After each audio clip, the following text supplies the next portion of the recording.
Okay, so here's a demonstration I mentioned I would send out showing the difference between the split ball gauges that you are currently using and the indicating plug gauges or BMD gauges that we're quoting.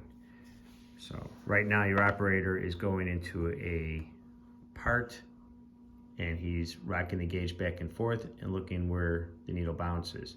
Then he might shift it a little bit. I don't know if he's shifting the part or if he's turning with the gauge, but either way, that'll be the same for both versions. And moves it over a little bit and he checks another spot. By moving slowly through the part like this, you can determine what your minimum diameter is, which in this case is somewhere about -1 thou. And these are zeroed out different spots, so they might come up a little bit different. Your BMD goes into the bore, and you'll see right away there is no rocking. As you try to get a reading other than 0, you might see maybe a 1/10 movement. But what's most important, because the gauge is centering on the outside diameter of that plug, is that there is no rocking back and forth. So it's very easy for the operator to dial in on what that minimum diameter is.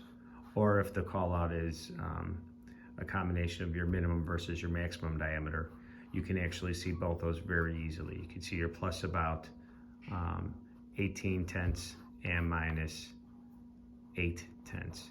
So it's much quicker, much easier for an operator to get a full understanding of what's going on inside of that part, and taper is included, also easily checked with this. And that's the major difference between the two gauges. Basically, this gauge here is the split ball gauge with the body around it, and that body is what makes it possible for the operator to continuously take a reading while it's inside the part, not to need to rock it back and forth.